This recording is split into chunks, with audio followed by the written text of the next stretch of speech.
Welcome to Van Life with Steve, and thank you so much for joining me for a visit to the Gateway Arch in St. Louis, Missouri. It's also known as the St. Louis Arch. Okay, we're going to get right to it, and I'm going to tell you the two most important things you need to know when visiting the Gateway Arch, and that is where are the best photo spots, and the ultimate question, which is should you go to the top? So let's go ahead and get into it. So for photo spots, I'm going to go with the best two. This is the second best photo spot, which is to the west of the old courthouse. So as you go from the Gateway Arch, you head west to Kleiner Plaza, and there's like a runner statue, and you want to set up across from that, and you can get that great photo of the arch framing the courthouse. I think the north and south reflecting pools, those can be honorable mentions or photo spots 3 or 4, but I didn't get those. I'll get into that in just a second. So where the arrows where you want to set up for shot 2. The best photo spot isn't even in the state of Missouri. It's across the river in East St. Louis, Illinois.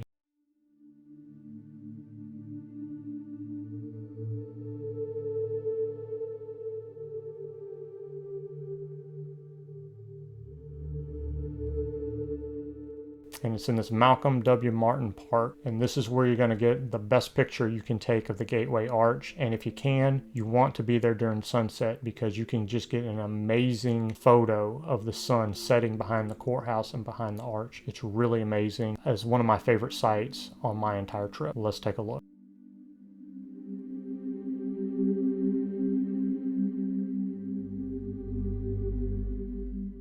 Just an amazing sight, and we'll have more views of that at the end of the video. Now, as for the most important question as to whether or not you should go to the top of the arch, here's some information you need to know beforehand. The cost is between $15 and $19 depending on the day of the week. I went on a Thursday in August of 2022, and it was $17, but they gave me a $3 discount with the America the Beautiful Pass, so it was $14. The entire process of security check-in, getting sorted into your groups, watching the film, riding the tram, going to the top, and then coming back down, that entire process takes between 45 minutes to an hour. And once you get to the top, you're only allowed 7 minutes before you have to board the tram to go back down. My advice, if you've never visited the arch, is to make going to the top an extremely low priority. I'll expand on that in a little bit, but first we'll take a quick peek at the museum underneath the arch, and then I'm going to share with you a video on the ride to the top from the National Park Service. Underneath the arch is a museum about the Western expansion of the United States, and it's very nice. They have a lot about the history of Western expansion and also about the city of St. Louis, and admission to the museum is free. They have this nice display here comparing the size of the arch to various other monuments, Statue of Liberty, White House, Washington Monument. They even have Old Faithful and sequoia trees there. Also, in the museum, they do have a mock-up of the viewing area at the top of the arch, so you can get an idea of what it looks like before you go up. And I did not film the process of going up to the top, so I'm going to turn things over to Ranger Carl, and he's going to take you through the process of going to the top of the arch. Hello, I'm Ranger Carl, and welcome to Jefferson National Expansion Memorial, one of your units of the National Park System. This national park site was created here in St. Louis, Missouri, to honor our 3rd President Thomas Jefferson and his dream of our country's westward expansion.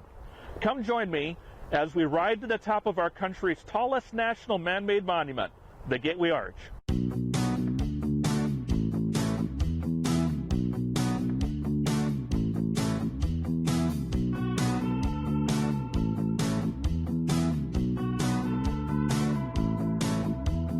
Welcome to the lower load zone of the Gateway Arch.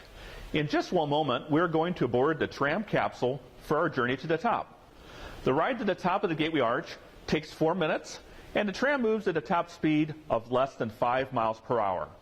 Once we reach the top, we are going to exit our tram capsule onto a staircase that will take us up to the observation deck. Though it was famed architect Eero Saarinen who designed this famous monument, it was inventor Richard Bowser who came up with the concept for the arch tram system. And it's still the same design that each year transports thousands of visitors to the observation deck. We are now riding inside one of the tram capsules inside of the Gateway Arch. This tram capsule is connected with 7 others to form what we call the tram. Windows in each tram car allow visitors to see the interior of the arch. Staircases are always close by. There are 1,076 stairs in each leg. The tram cars will snugly fit 5 people. The tram's unique design and shapes enable the cars to navigate through the stainless steel triangles which make up each leg. The triangles are 54 feet across at the base of the arch, but taper to just 17 feet at the top. As we're riding to the top, you'll notice that there is some movement of this tram capsule, and that's to keep us level on our 4-minute journey to the top. Once the tram arrives at the top, the doors will open, and it's up a flight of stairs to the observation deck. Welcome to the top of the Gateway Arch.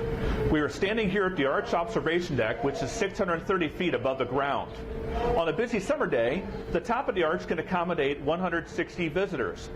There are 32 windows at the top, 16 looking west into the city of St. Louis and the state of Missouri, and then 16 looking east across the Mississippi River into the state of Illinois.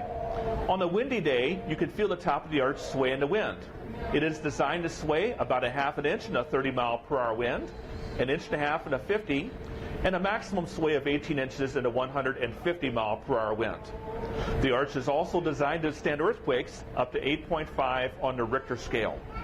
There is a park ranger stationed up here at the top. If you have any questions or concerns, they'd be happy to assist you. We welcome you to the top and look forward to your visit.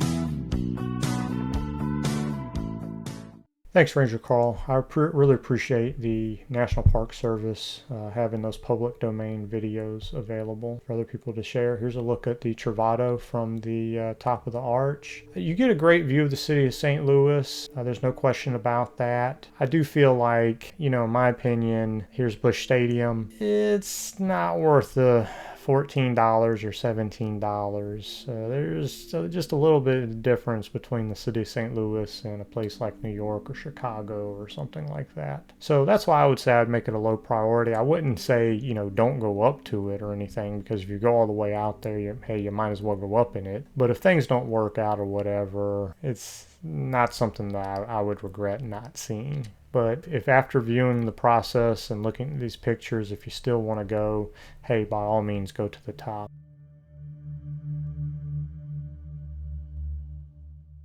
Yeah, that courthouse, it's always closed. Now, as for the actual park and the arch itself, which is actually our nation's smallest national park, and sorry, it shouldn't be a national park, but the arch itself, which is 630 feet tall and 630 feet wide, is an absolutely magnificent thing to see in person. I would put it up there with seeing the Empire State Building or Sears Tower or anything like that. This thing is magnificent, and the way the sun gleams off the arch is really amazing, and it's something that I would very much definitely recommend. So I definitely recommend going to see the arch. It's just going to the tops, that's a little iffy.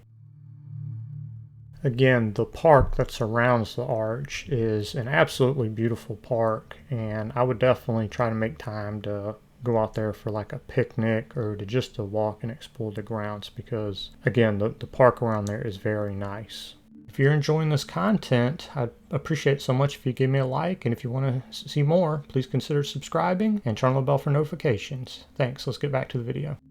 In addition to the national park around the arch in the downtown St. Louis area, there's also a string of some very nice city parks. Previously discussed the Kleiner Park that's west of the courthouse. But if you walk all up and down there, they have, again, a string of parks, and there's a bunch of interesting sculptures in there.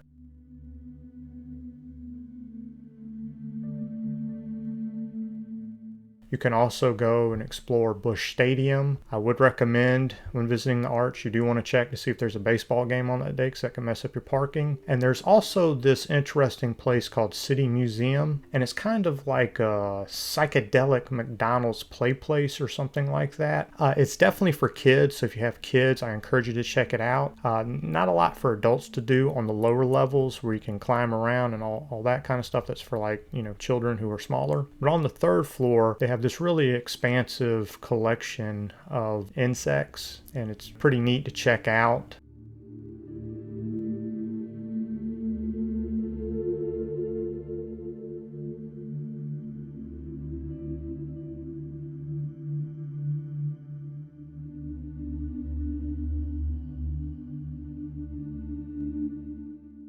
Also on the third floor, they have this exhibit of moldings from buildings that were demolished, and I think the majority of them come from the city of Chicago. It is interesting to be able to get up close to these, I guess, reliefs or moldings or whatever you want to call them that you normally see from far down on the ground, and you can get an up close view of them. It's pretty neat to check out.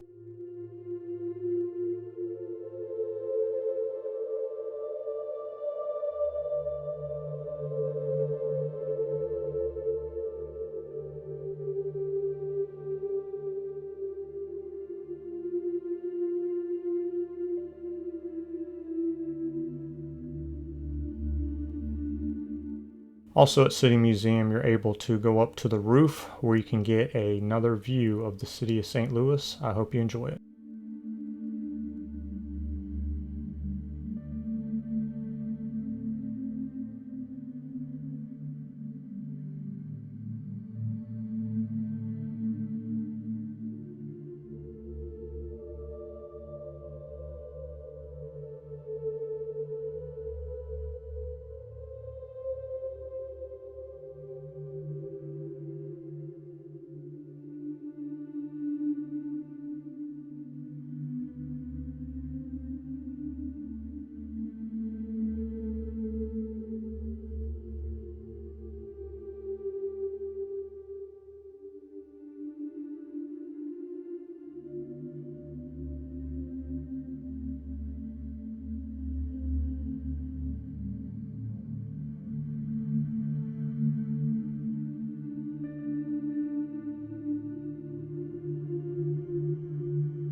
So after visiting City Museum and the Arch, I made my way back to the van, which I parked along the banks of the Mississippi. There is a parking lot next to Busch Stadium that you can use, but I chose to park out here because, it's more out in the open, and I felt there's much less chance of, somebody burglarizing my van. But as you can see, the angle there is pretty steep. And then from there, I headed across the river, as I previously discussed, to take in the sunset. I would have liked to have gotten some shots of the reflecting pools, but because of having to make the reservation to go up to the Arch, I didn't have time for that. So we're going to finish things off with this amazing sunset behind the St. Louis Arch.